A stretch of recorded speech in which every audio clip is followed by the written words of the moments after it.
દિલ્હીમાં બ્લાસ્ટ બાદ યાત્રાધામોની સુરક્ષામાં વધારો કરાયો છે। યાત્રાધામ શામળાજીની સઘન સુરક્ષા ગોઠવવામાં આવી છે। હથિયારધારી એસઆરપી તેમજ શામળાજી પોલીસ તૈનાત કરાઈ છે। મંદિરમાં દર્શન માટે આવતા ભક્તો માટે સુરક્ષા સઘન કરવામાં આવી છે।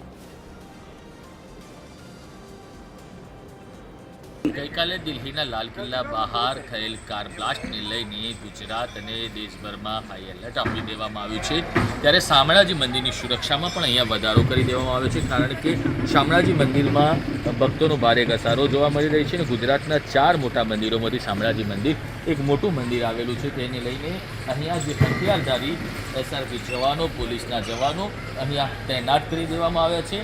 અરવલ્લી પોલીસના હથિયારધારી જવાનો અહીંયા તૈનાત કરવામાં આવ્યા છે। કોઈપણ જાતની અનિચ્છનીય ઘટના ન બને તે માટે અહીંયા તકેદારીના પૂરેપૂરા પગલાં લેવામાં આવી રહ્યા છે। જે પણ ભક્તો આવે છે તે ભક્તોને અહીંયા સઘન ચેકિંગ બાદ જ મંદિરમાં પ્રવેશ કરવામાં આવે છે, કારણ કે આ જે મંદિર છે શામળાજી મંદિરમાં અહીંયા મોટી સંખ્યામાં ભક્તોની આસ્થા જોડાયેલી છે। ત્યારે આ મંદિરમાં કોઈપણ જાતની સુરક્ષા માટે અહીંયા કચાશ રાખવામાં નથી આવી રહી, કારણ કે ગઈકાલે દિલ્હીમાં જે બ્લાસ્ટ થયો તેને લઈને ગુજરાત રાજ્યમાં મંદિરો સહિત જે બોર્ડરો છે તે બોર્ડરોની સુરક્ષા સઘન કરી દેવામાં આવી છે।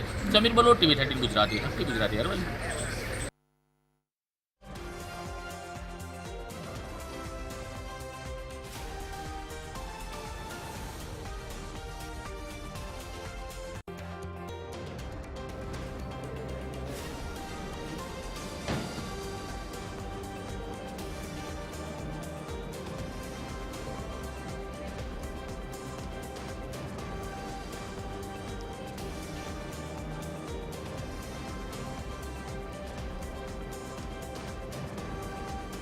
તો દિલ્હીમાં થયેલા બ્લાસ્ટ બાદ રાજ્યભરમાં તપાસનો ધમધમાટ શરૂ થયો છે। એક તરફના દ્રશ્ય છે શામળાજી મંદિરના, જ્યાં મંદિરની પણ સુરક્ષા વ્યવસ્થા સઘન કરવામાં આવી છે, પોલીસ તૈનાત કરી દેવામાં આવી છે। તો બીજી તરફ અમદાવાદ રેલવે સ્ટેશનના દ્રશ્ય છે, જ્યાં પોલીસ દ્વારા તપાસ કરવામાં આવી રહી છે, યાત્રિકોના માલ સામાનની તપાસ કરવામાં આવી રહી છે। ડોગ સ્ક્વોડ દ્વારા તપાસનો ધમધમાટ શરૂ કરવામાં આવ્યો છે। તો રાજ્યભરમાં હાઈ એલર્ટ જાહેર કરવામાં આવ્યું છે। તમામ મેટ્રો સિટીમાં પોલીસ તૈનાત કરાઈ છે, સુરક્ષા વ્યવસ્થા સઘન કરાઈ છે। તમામ યાત્રિકોના માલસામાનનું ચેકિંગ કરવામાં આવી રહ્યું છે, વાહનોનું ચેકિંગ કરવામાં આવી રહ્યું છે।